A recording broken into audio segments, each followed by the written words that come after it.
Our next guest has spent years studying and writing about a topic that touches each and every one of us every single day, if we're lucky: happiness. Gretchen Rubin is the author of New York Times bestsellers, many of them, including The Happiness Project, Outer Order, Inner Calm, and Happier at Home. And now she's back with a brand new book. It's called Secrets of Adulthood: Simple Truths for Our Complex Lives. And Gretchen Rubin joins us now.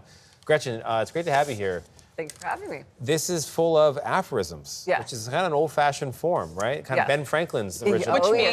Which means you take the world of wisdom, research, science, and you distill it into its most potent form. One or two sentences, right? Yes, you just distill it right down. And then it has more power because you can hold it in your mind more easily and you can decide whether you agree or disagree. So what do you now say to people when they come up to you and they say, tell me quickly in a few words, the secret of happiness? Well, I say, well, what's the best way to cook an egg?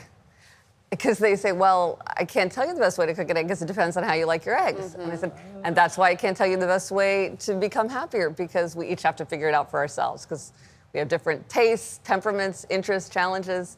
There's no best way to be happier, just like there's no one best way to cook an egg. So in the book, you talk about something that Sandra Day O'Connor told you, the late Supreme Court Justice. What was that? So I asked her what she thought the secret of happiness was, and she said, work worth doing. Work worth doing. And at first I thought that was very limited. Like, that seemed to leave so much out. But then I realized, like, she didn't say paid work. Work worth doing. And when you think about a happy life, I mean, fulfillment, connection with other people, learning, all these things come from work worth doing. I think it's a very aphoristic answer. Related to another aphorism in the book, which is that play is the work of childhood, and if you're lucky, work is the play of adulthood. Yes, and for me, this was tremendous play. Yeah. The work of writing this book. At its best, work is the play of adulthood. Yeah. So you have advice for people struggling to make a decision, and you say, they often have a list, pros and cons. What's the best way people can approach decision making? So I have a couple different suggestions, but the one that works for me the most is to choose the bigger life. Like what does that mean? Okay, so like my family, we couldn't decide whether or not to get a dog. The pros and cons were balanced. And then I thought, well, let's choose the bigger life. And for our family, choosing the bigger life meant getting a dog. But it's often really clarifying. People can feel like they cannot make a decision, and then you say, well, what's the bigger life? And instantly the answer is clear. How do you define bigger life? Only you can decide it. That's the beauty of it. Is there a family out there where not getting the dog is the bigger life? I guess if you want to travel and have more freedom. And have more money, absolutely. And so that's why there's no one right answer, but it's a question that shows you what the right answer is for you.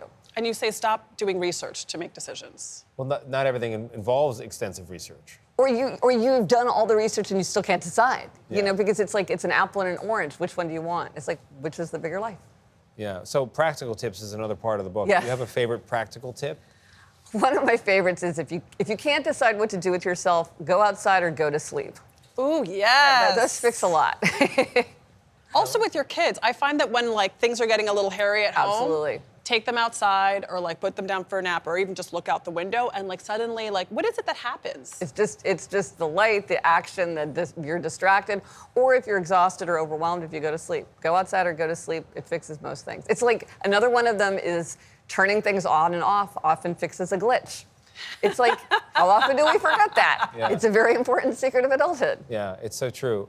So going back through all the work you've done in your career and distilling it into these simple truths, does it feel like you've reached the top of the mountain in your own journey? Oh, no, absolutely no. I can barely see the peak from where I am now. Wow. No, it's it's the vast project of our lives, I think. Yeah, trying to figure out how to be satisfied.